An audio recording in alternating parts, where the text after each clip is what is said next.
മോഹൻലാൽ, സുരേഷ് കുമാർ, പ്രിയദർശൻ ഇവർ മൂന്നുപേരും കുട്ടിക്കാലം തൊട്ടുള്ള സുഹൃത്തുക്കളാണ്. മലയാള സിനിമയിലേക്ക് എത്തിയതും പിന്നീട് സിനിമയുടെ വിവിധ തലങ്ങളിൽ പ്രശസ്തരാവുകയുമാണ് ഇവർ. മോഹൻലാലിന്റെ വളർച്ചയിൽ എന്നും അഭിമാനത്തോടെ നോക്കിക്കാണുന്ന സുഹൃത്തുക്കൾ തന്നെയാണ് ഇരുവരും. മോഹൻലാലും നിർമ്മാതാവ് സുരേഷ് കുമാറും സ്കൂളിൽ ഒരുമിച്ച് പഠിച്ചവരാണ്. പ്രിയദർശൻ ഇരുവരുടെയും സീനിയർ ആയിരുന്നു സ്കൂളിൽ. മൂന്നുപേരും തിരുവനന്തപുരം മോഡൽ സ്കൂളിൽ പഠിച്ചത്. സ്കൂളിൽ പഠിക്കുന്ന സമയത്ത് മോഹൻലാലിനും പ്രിയദർശനുമായി പരിചയം ഉണ്ടായിരുന്നില്ല. ഈ കൗതുകരമായ ചില കാര്യങ്ങൾ പറഞ്ഞുകൊണ്ട് ഈ മൂവരും കഴിഞ്ഞ ദിവസം ഒരു മാധ്യമത്തിന് മുന്നിൽ എത്തുകയുണ്ടായി. ജനൻ ടിവിയിൽ വന്ന ഇന്റർവ്യൂ പ്രേക്ഷകരെ ശരിക്കും അതിശയപ്പെടുത്തുന്ന ഒന്നായി മാറി. ആരാധകർ ഇങ്ങനെയൊരു ഇന്റർവ്യൂ കണ്ട് അത്ഭുതപ്പെട്ടിരിക്കുകയാണ്. കാരണം ഇങ്ങനെയൊരു മോഹൻലാലിനെയും സുഹൃത്തുക്കളെയും കാണാൻ കഴിഞ്ഞതിൽ അവർ അത്ഭുതപ്പെടുകയാണ്. തമാശകളും കൗണ്ടറുകളും ട്രോളുകളും ഒക്കെ മോഹൻലാൽ എത്തിയത് പുതിയൊരു അനുഭവമായി മാറി അവർക്ക്. കൂട്ടുകാരെ ഊക്കുന്ന ലാലേട്ടനെ കണ്ടോ എന്ന് പറഞ്ഞുകൊണ്ട് എത്തുകയും ഇതുപോലുള്ള കൂട്ടുകാരെ കളിയാക്കുകയും ട്രോളുകയും ചെയ്യുന്ന പല കൂട്ടുകാരെ മെൻഷൻ ചെയ്തുകൊണ്ട് എത്തുകയും ചെയ്ത നിമിഷങ്ങളൊക്കെ കഴിഞ്ഞ ദിവസങ്ങളിൽ കാണാൻ സാധിച്ചു. മോഡൽ സ്കൂളുമായി ലാലേട്ടനും ഇന്നും വലിയ ആത്മബന്ധമുണ്ട്.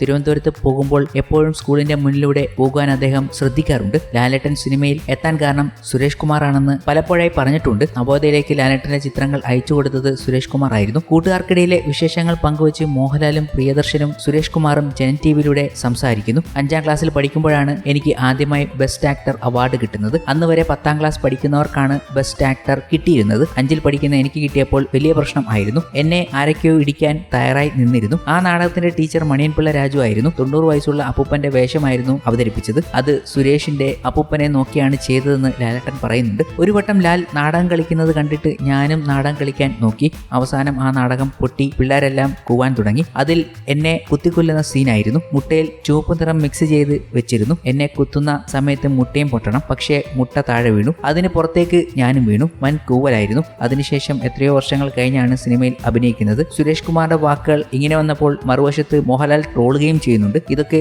ശരിക്കും ചിരിപടർത്തുന്ന നിമിഷങ്ങൾ സമ്മാനിക്കുന്നുണ്ട്. തിരനോട്ടം എന്ന സിനിമയിലൂടെയാണ് ഇവർ മൂവരും സിനിമാ മേഖലയിലേക്ക് കാലെടുത്ത് വെക്കുന്നത്. പ്രിയദർശൻ സ്കൂൾ കാലം മുതലേ സിനിമയോട് കടുത്ത മോഹമുണ്ടായിരുന്നു. അപ്രതീക്ഷിതമായി തിരനോട്ടം എന്ന സിനിമ തുടങ്ങിയപ്പോൾ അവസാനം പ്രിയദർശനും ആ ചിത്രത്തിന്റെ ഭാഗമായി. ഇവൻ വില്ലനാണ് എന്നാണ് പ്രിയദർശനെ കുറിച്ച് സുരേഷ് കുമാർ പറയുന്നത്. കാരണം തിരനോട്ടത്തിലേക്ക് അവസാനം എത്തുന്നത് സിനിമയെക്കുറിച്ച് അറിവുണ്ടായിരുന്ന പ്രിയദർശനായിരുന്നു. കോളേജിൽ പഠിക്കുമ്പോഴാണ് അശോക് കുമാർ സിനിമ എടുക്കാൻ വരുന്നത്. അന്ന് സിനിമയെക്കുറിച്ച് യാതൊരു അറിവും ഉണ്ടായിരുന്നില്ല. 15 വയസ്സിലാണ് ആ ചിത്രത്തിൽ അഭിനയിക്കുന്നത്. നല്ലൊരു കഥയായിരുന്നു അത്. ആ സിനിമയ്ക്ക് സെൻസർ പ്രോബ്ലം ഉണ്ടായി. ആറ്റിങ്ങൽ ഒരു തിയേറ്ററിൽ മാത്രമാണ് തിരനോട്ടം റിലീസ് ചെയ്തത്. കരയിൽ തൊടാതിലെ എന്ന തമിഴ് സിനിമയാണ് പിന്നീട് ചെയ്തത്. ആ സിനിമ റിലീസ് ചെയ്തില്ല. അന്ന് ഞാനും സുരേഷും ചേർന്നാണ് മദ്രാസിലേക്ക് വണ്ടി കയറിയത്. അന്ന് സീറ്റൊന്നും ഉണ്ടായിരുന്നില്ല. ബാത്റൂമിന്റെ സൈഡിൽ ഇരുന്നായിരുന്നു പോയത്. അതൊന്നും ഒരു കഷ്ടപ്പാടായിട്ട് ഇതുവരെ തോന്നിയിട്ടില്ല. കാരണം ആ കഷ്ടപ്പാടുകളെല്ലാം ഞങ്ങൾ രസമായിട്ടാണ് കണ്ടത്. മോഹൻലാൽ പറഞ്ഞു. അദ്ദേഹത്തിന്റെ ആദ്യ തമിഴ് ചിത്രമായിരുന്നു അത്. ഇതൊക്കെ പറയുമ്പോഴും അത്ഭുതത്തോടെയാണ് പ്രേക്ഷകർ ഓരോന്നും നോക്കി കണ്ടത്. കാരണം ഇവരുടെ ആ ഒരു പോക്ക് ഒരു സിനിമാ കഥ പോലെയായിരുന്നു എന്ന് വേണമെങ്കിൽ പറയാം. കോഫി ഹൗസിലെ കൂടിക്കാഴ്ചകൾ,